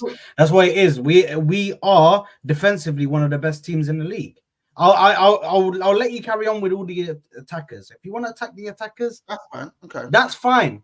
But I won't let you disrespect the DM and the defenders because Saliba, Gabriel, and Rice are probably the only ones in our team that actually done their job. I can't lie. Yeah, They've actually done it to a high level. You see Saliba against Ollie Watkins, he was getting worked. You see him against Adebayo at Luton, he was getting worked. The other day, he was looking shaky. How many shots did Ollie Watkins have on goal? Shaky.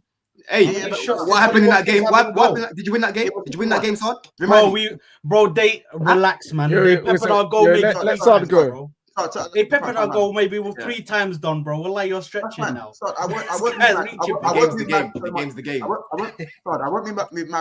won't move too mad on Saliba because away from all the takes on the banner, he is a special defender in it. Like Arsenal are a very good team, and he is a special centre back. Yeah, but the comparisons are not valid. You don't need to do it. I just feel it doesn't need to be done. Declan Rice, if you guys are going to put him on the level, here's what comes with comparisons. If you're going to make these comparisons to these top class players who are the best at what they do, then expect the best at what they do criticism. And that means nitpicking. So when Declan Rice jogs and he goes and watches Kearney run between the right back and the centre back, and that leads to an assist where you guys go and concede a goal, I'm going to get onto him for that, because if you guys want to treat him like he's as good as Rodri, then he's going to get criticised as if he's Rodri. But when he does get criticised as he's Rodri, it's like, oh, how can you criticise him like that? He's made one mistake. Well, guess what? World-class players get criticised for the one mistake out of 100. That is what comes with being world-class. So either you stop calling your players world-class and admit where they actually are at, or you deal with the punches and understand that these are the criticisms you're going to get from rival fans. You want to be part of the big boys?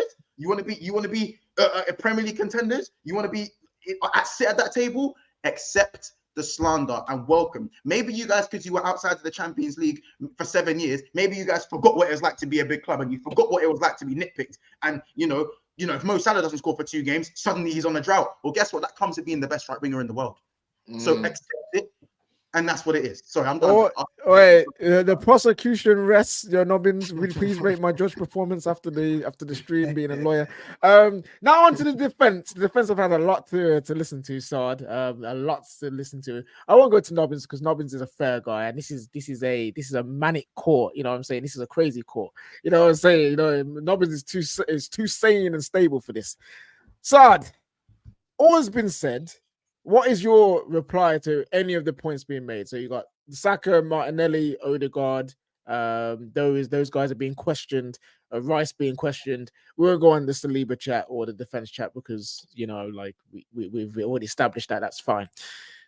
What have you got to say? Well, to be honest, on the forwards, I can't really back them this season because although Saka has been carrying us all on his own. He has been at least scoring or assisting in a game, but it's not enough. It's not enough to go for a title if only one of your attackers is really firing. It's not.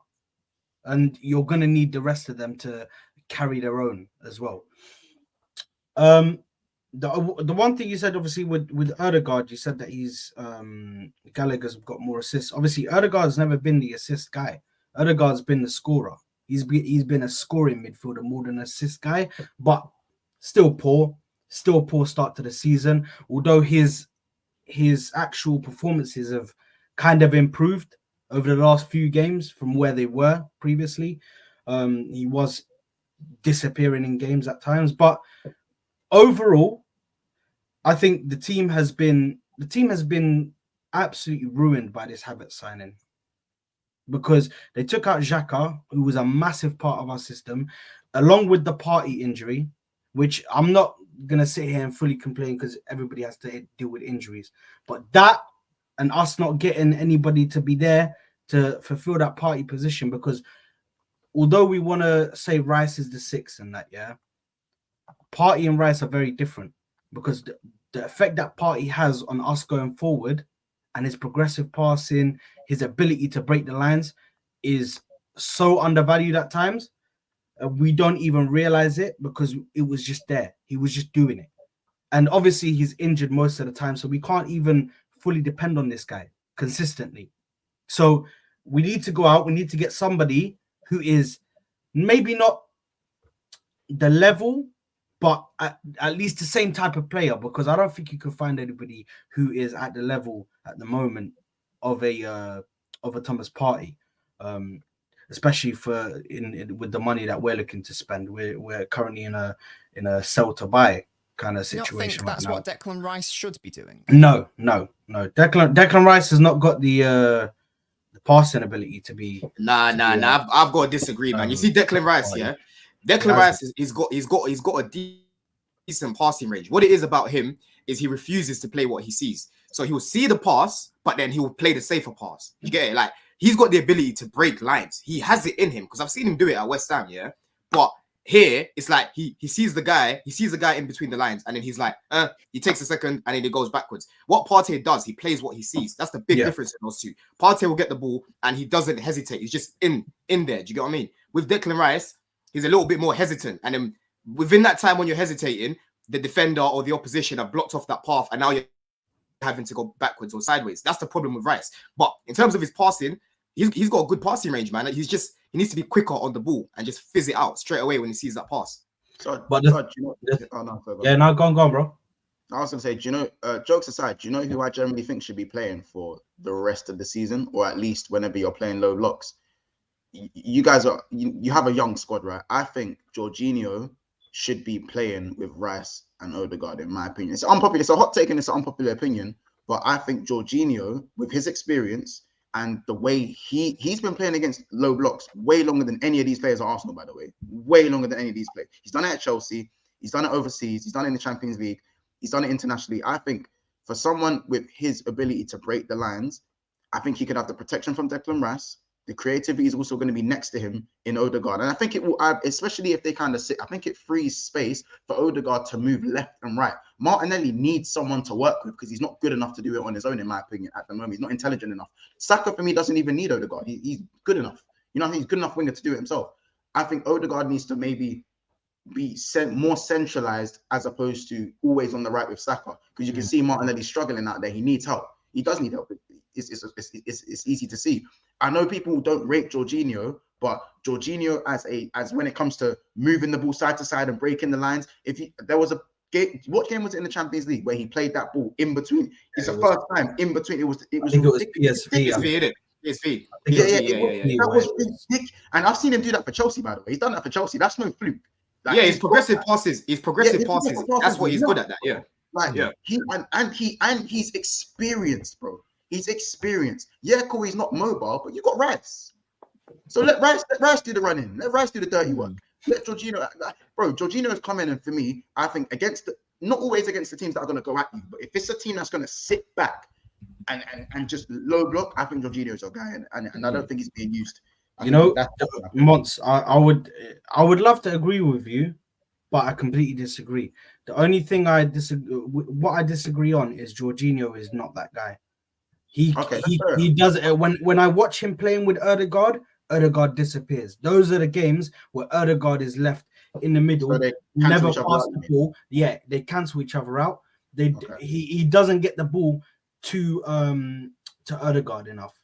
He gets the ball to Saka, or he might pass the ball backwards or sideways, but he won't get it to Odegaard straight away. I need a Thomas Partey who will pass the ball to Odegaard ASAP. Quick ball, bang, he's gone. He lets Saka run off. That's the channel that I'm running through. And that's how our midfielders work. The reason why our midfield is not working right now is because you've replaced Xhaka with Havertz. Xhaka and Havertz are not the same player. Xhaka would help you with the defensive defensive duties. He'd also do the going forward, progressing. He overlaps for Martinelli as well. Yeah, overlaps for Martinelli, and as well as that, Xhaka also covers for covers on the left back position when Zinchenko inverts. Yeah, that's also why Zinchenko is there right now, looking like a madman and just getting done everywhere. Because he's just left by himself. He's not got anybody to cover for him. Rice was trying to do it, but then when Rice does it, he leaves space open in the middle. So it all happens from the Havertz sign. If we still had Granit Xhaka, I think the team would still be working to a certain level. But what would you say? What do you need to do in Jan? What do you need to do in Jan? Yeah, that's actually about where I was about to go anyway.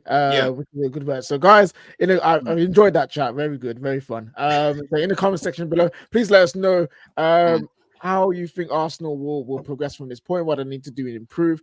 And talking about January, right? The big signing that everyone's been talking about is Ivan Toney to Arsenal was the thing that has been going off over the last couple of weeks, especially in December, what's happening. But we got new news, according to reports, saying that Arsenal are not pushing to sign Ivan Toney. The likelihood of him signing a new contract at Brentford, which could contain a release clause in the summer, is growing. So this is from Fraz Fletcher. It's now stating that this mad pursuit that Arsenal had for Ivan Toney is not going to happen in January. The quoted price was £100 million for Ivan Toney in January. And Arsenal seem to not want to do that. I'm just going to go to Nobbins. Should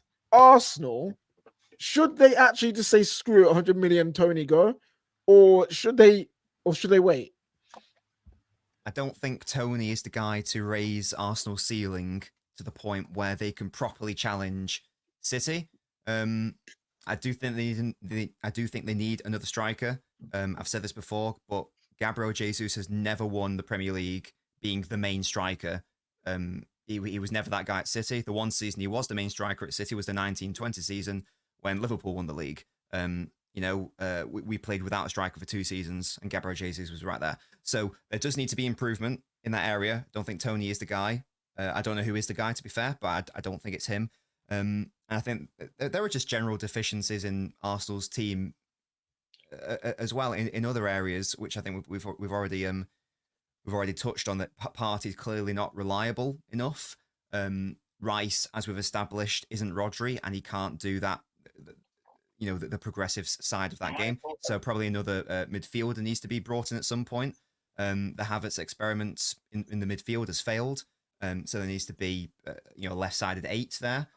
I just don't know if Toney would have been the guy anyway. I think that if the price is £100 million, I think there are probably better investments than Toney for Arsenal.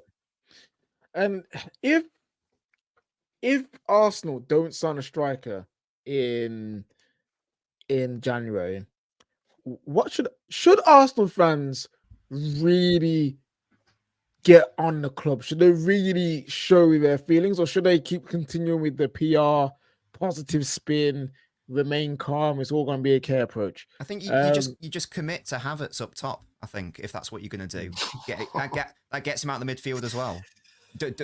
Don't be starting him in midfield. I've had him on the bench and start Jesus, and rotate between the two. Because if you're going to have Havertz and you're going to use him, he seems to be more of a hindrance to play him in midfield. I don't know if you're going to get your main striker target in Jan. Do you know what the weird thing is? I agree with Nobbins. I've been saying this. The best performances I've seen from Kai Havertz, funnily enough, is in the striker, false 9, whatever you want to call it, position. Both games against Man City, he came on at striker and he was really good. He caused City's defense a lot of problems. So yeah, that's the best. That's the best. I think for the question for me, if I wanted to get somebody, I think we need to get a striker. We need to get a midfielder. That needs to happen this window. They're trying to prioritize a defender now. I'm hearing news coming out that they're looking for defenders, and I'm like, these guys are looking in the wrong areas. We need a striker, we need a midfielder, we need 2 players. We need 2 players, and we need those 2 positions. I need somebody. Now go on, bro. But shouldn't you, if you guys don't get these 2 players, shouldn't you guys be kicking off? Because last January, you saw that you needed some reinforcements, and you got some, but it wasn't the elite end or the top end that you was looking for. It wasn't your top first choice targets. It was second choice targets. You know what I mean? Should Arsenal fans be getting on the club more to get the job done to make sure they can win though?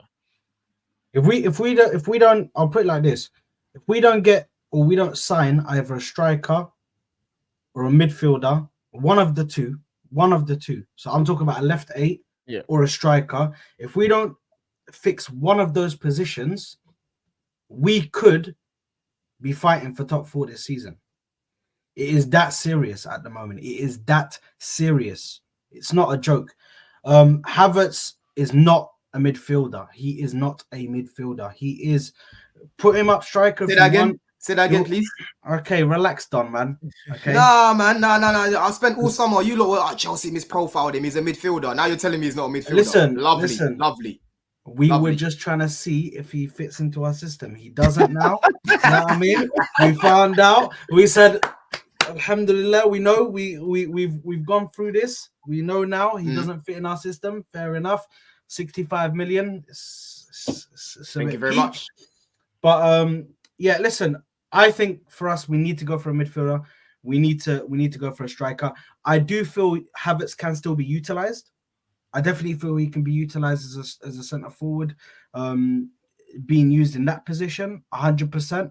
But as a midfielder, I think he's run his course now. He's useless in the midfield. I mean, I looked at his touches. I think he had like 36 touches in the game against Fulham. As a midfielder, you're having 36 touches of the ball. That's shocking. So, yeah, we need to get a left 8 and we need to get a striker. If we don't get a striker, I don't know, man. These guys need to sell whoever, because apparently we're on a sell to buy basis now. We need to sell players. If you need to get rid of Nketiah, get rid of him. If we need to get rid of Reece Nelson, get rid of him. You have players that you can get rid of. Cedric's still here, living off of at the club's expense. This man's on 75k a week, flying in Emirates planes and that, sleeping in hotels, bro, going to games, all of this, bro. This guy's just living off the club's expense, bro, and he's doing nothing. Man played one game. Cedric. Oh, Cedric. He should have been sold. He should have been sold time ago. The fact that he's still here makes me pissed off. So these are strange decisions from the manager and the recruitment team that from Arsenal that confuse me, because they've been doing so well with recruitment, but you've allowed the likes of the Cedric to stay. You allowed Arteta to convince you that Nketiah and Nelson should still be here, and Nketiah's on 100k a week. KJ, I just want to let you know now, I never agreed with the Nketiah one. Reece Nelson, I kind of got hustled into that one, but I don't think Reece Nelson necessarily is a bad player. I think he could be utilized still, but just not at 100k a week. At Bournemouth, I think it'd be good at like Crystal Palace, mid-table club, 100%. Same mid-table club. That's his standard. He'd look very good at a Crystal Palace. He looked very good at a Bournemouth, at Brentford. He'd look good at one of these clubs. But at Arsenal, he has not got the level. He's not at the level where we need to be or where our striker should be. Realistically, I don't even think Toney is the guy anymore. I actually looked at that full interview and I watched that full interview. You know, the interview where everybody's going, he was like, oh, I'm a Liverpool fan, but I really like Arsenal. That interview, if you actually look on that interview and you actually watch the whole thing, bro, he said he's got scoliosis, and apparently he's supposed to be. His doctors said that you wouldn't play after 27. After the age of 27, you won't be able to play football. If that's true, I'm sorry, I don't want that risk. If I'm paying big bucks, I don't want that risk of the player not being able to play. Go for a Victor Osimhen, get the guy now. I don't care if you have to fight Chelsea. I don't care what you have to pay. Pay for Victor Osimhen, bring him here, and done. That's it. We need to be serious now. This is the time to be serious. We are at a point where we are literally on the brink of winning something. We have to do it now, bro. If you don't act now, you won't win. If this manager wants to win, he has to move now. Edu has to get in his car, do whatever he needs to do, get these players in. Because if you want to win, this is what you have to do. You have to put the bucks on the table, man. That is true, man. That is true. Guys, thank you so much for being with us today. We got some super chats here before we head out. And we're like, our girl Debs, she says to the Man City fan, you should sit back, relax, and watch the title fall on you. So you can just chill there, Nubbins. Apparently, the title's coming your way. And our guy Staffy, big up Staffy, says to Saad, no more waka waka dances for you, Saad. No Staffy, more. have a day off, bruv. Have a day off, Staffy. Yeah, have a day off. He's always working. He's always working. He's such a fraud, bro. This guy, bro. All right, I haven't seen. He needs to. Yeah, Staffy, come back on the show. Yeah, man. Staffy, I ain't seen you on a few match reactions recently. Where have you been, maybe he's doing a Hassan. Maybe he's getting married in secret. We just need to. But guys, we come to the end of the show. I've really enjoyed this, guys. I hope you've have enjoyed this as well. Please remember that we are sponsored by BetMGM and Golden Goals. If you guys want a chance to win £2 million for free, then sign up to Golden Goals now. What you got to do is download the BetMGM app, sign up, make an account, and you can play Golden Goals. And all you have to do is predict 6 correct scores. And at the end of that weekend, if they're all correct, you will win £2 million tax-free, people. Tax-free. That means the government can't touch it. We'd love to see it. And say if you don't get all 6, but you happen to get 5 or maybe 4, depending on how many other people get the same amount of results right as well, you could have a chance to win up to $5,000 as well in, again, tax-free. So make sure you guys sign up for Golden Goals. Link in description below, or scan the QR code above my head. This has been the top 6 show, people. Also, KJ, can I quickly just shameless plug? Because a lot of the Arsenal fans are on me. They're on me for that cooking. Yeah. They're saying you must win. So here's the shameless plug. 11:15, Big Six Bands. Just be there. Just be there. Right after the game. I don't hide. So win, loss, or draw, I will be there. Yeah. Hey, win, loss, or draw, he'll be there. And we will also be here. And Terry will be back, people. Terry will be back. He will be, hopefully, in a better state than he is right now, to be hosting the Liverpool show, the Liverpool reaction show, which will be happening straight after the Liverpool game as well. Guys, remember, if you are going to play Golden Goals, you have to be over 18 to play and be based in the UK as well. This has been Top 6. We've had Nobbins, we've had Monts, we've had Don, Sard, and the wonderful Kate. And I've been your host, KJ. Hopefully, everyone has a wonderful year this year. And remember to like, subscribe to the Football Terrace, and share this out to everyone. Everyone, enjoy your nights. Love.